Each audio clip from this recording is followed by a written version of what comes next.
Bismillahirrahmanirrahim. Assalamualaikum warahmatullahi wabarakatuh. Bismillah. Alhamdulillah wassalatu wassalamu ala Rasulillah wa ala alihi washabihi wa mawalah. Teman-teman, selamat pagi dan semangat pagi tentunya. Terima kasih sudah berkenan hadir di hari libur ini, di minggu yang cerah ini. Kalau di saya cerah ya, alhamdulillah. Jadi di Ahad pagi ini kita akan coba live dan berbagi cerita dengan seorang karib saya, sahabat saya, yang juga guru saya, begitu. Beliau seorang dulunya sih saya mengenal beliau ini seorang trader ya, trader, pedagang saham dan juga instrumen lainnya. Dan ternyata kesininya saya lebih mengenal beliau sebagai fund manager dan juga aktivis di salah satu organisasi keagamaan. Dan ya mungkin kalau di daerahnya beliau adalah seorang gus atau seorang kiai yang punya karisma tersendiri begitu ya teman-teman. Tapi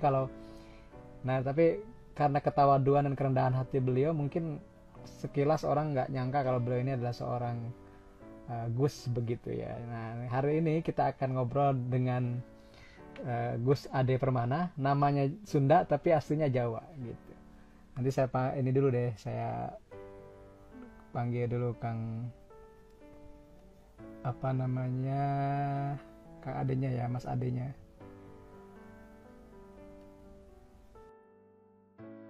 Jadi sambil nunggu saya kasih judul apa ya? Nah, ini dia.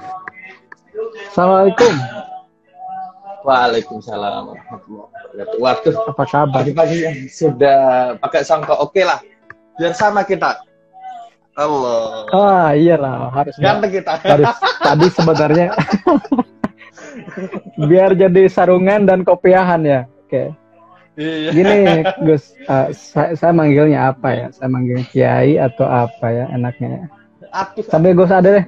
Allah, terlalu berat. Terus jadi kita akan live pagi ini, dan sebenarnya saya itu belum biasa jadi host.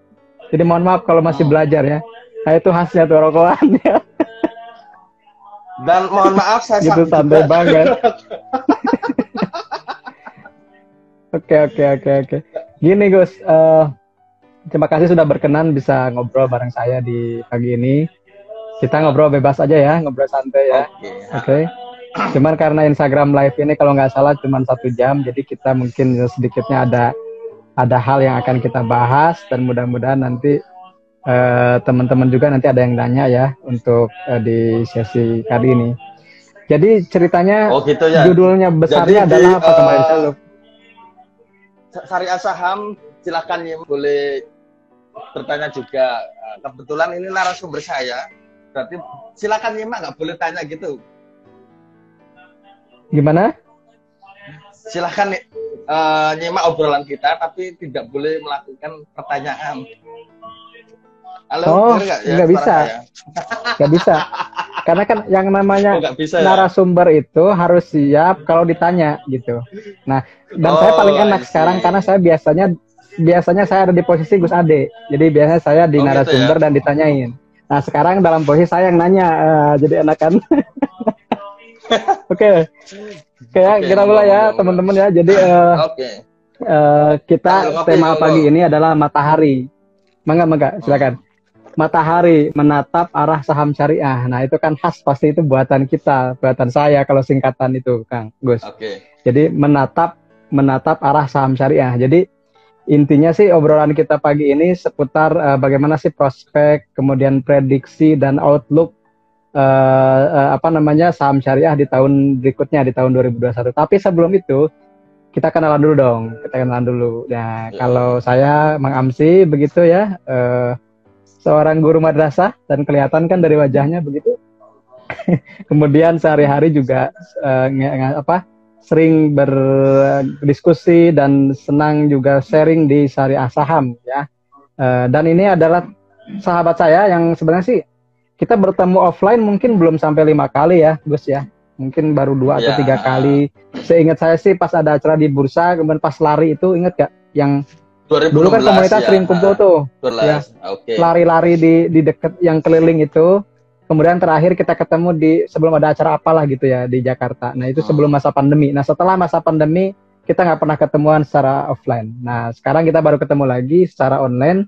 Dan kemarin saya ajakin Gus Ade itu nanti sharing dong di saya gitu di channel Mang Amsi atau di Syariah Saham terkait dengan prospek atau outlook market di tahun 2021. Nah karena saya sebenarnya belum mengenal betul Gus Ade yang sebenarnya, nanti silakan Kak Gus Ade aja deh yang kenalan yang sebenarnya itu sehari-hari apa kegiatannya, punya pesantren berapa ribu santrinya, begitu kemudian Aduh. cerita aja deh.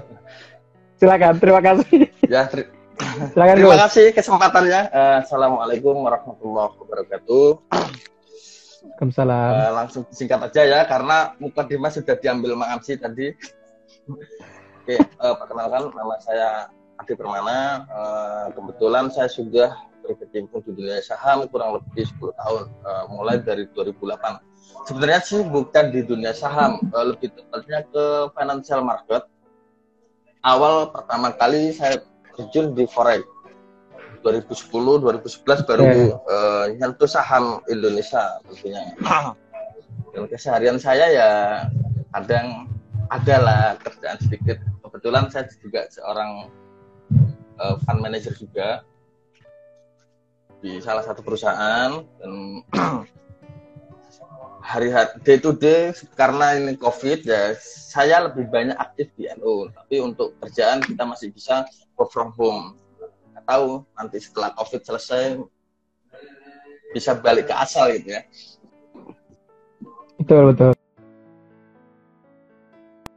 Jadi terus bisa berkhidmat gitu, entah di NU-nya maupun di pondok pesantren. Dan saya terus terang saya bukan Gus, ya bisa dibilang Gus struktural, karena siapapun yang sudah masuk di kantor wilayah, kantor NU tentunya, ya semuanya dipanggil Gus.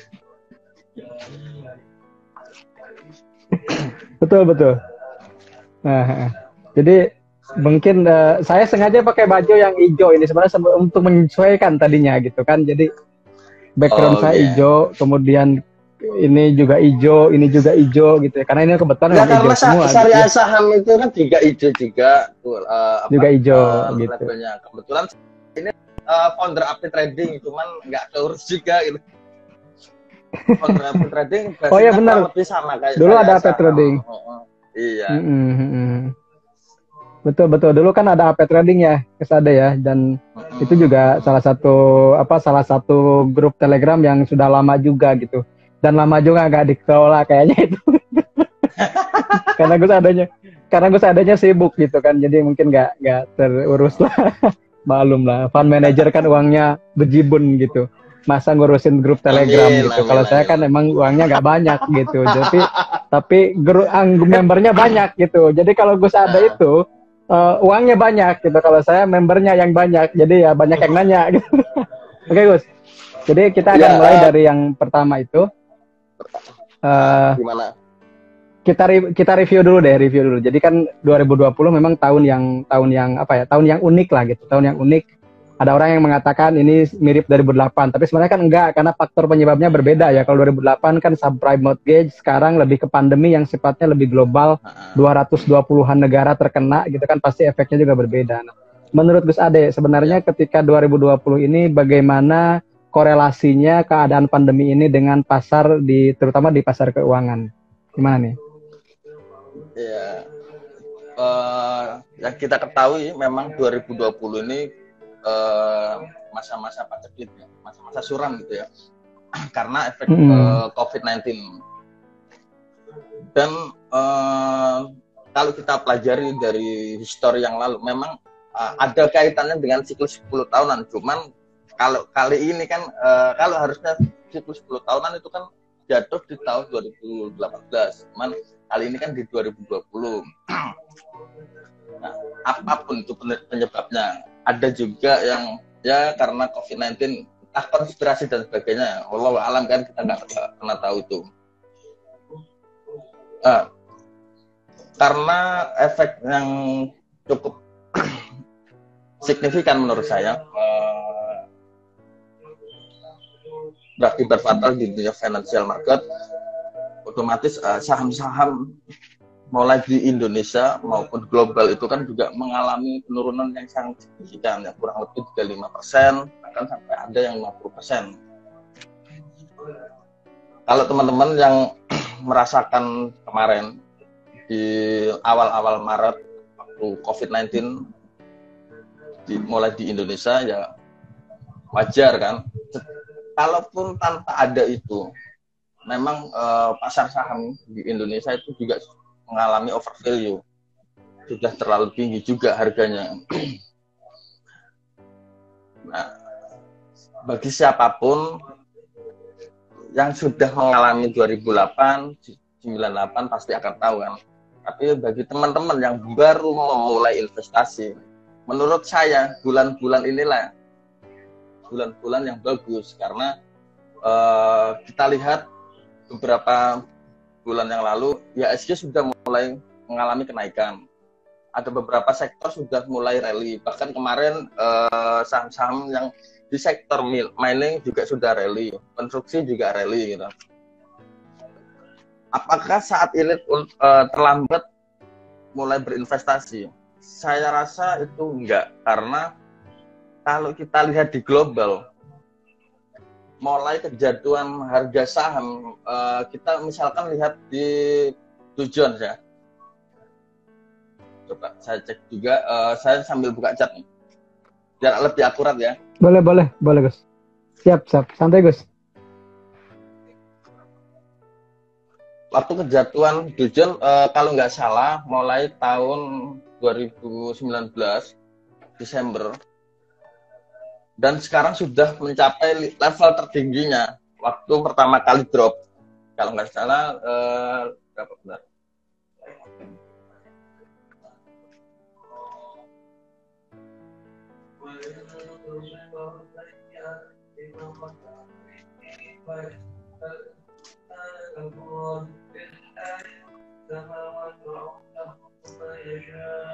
Oh, sorry. Penurunan pertama kali Dow Jones di Februari tanggal 18 dan penurunannya cukup signifikan, kurang lebih sekitar 38%.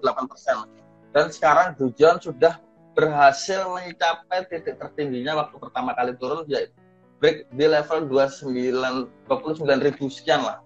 Nah, kenapa saya bilang ke Indonesia belum saatnya yang tepat untuk saat ini? Nggak ada kata terlambat, karena IHSG sendiri belum mencapai level tertingginya di level sekitar 6.000 sekian lah, hampir 7.000. Bahkan kemarin pasar kita kan juga mulai koreksi lagi kan, koreksi sehat.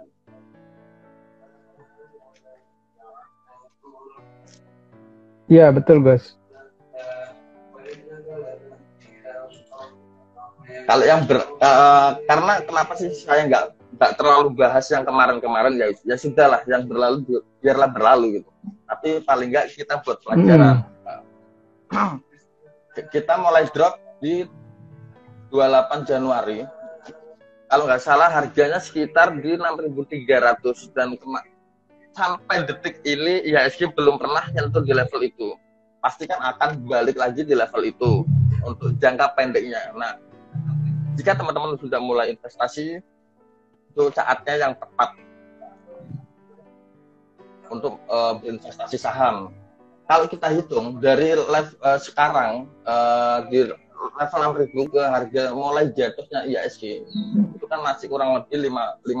Nah, tapi kalau kita lihat history, kita flashback mulai tahun 98, terus 2008, ini saya juga sudah ngecek juga sih, mulai kejatuhan 2098, IHSG juga sudah drop.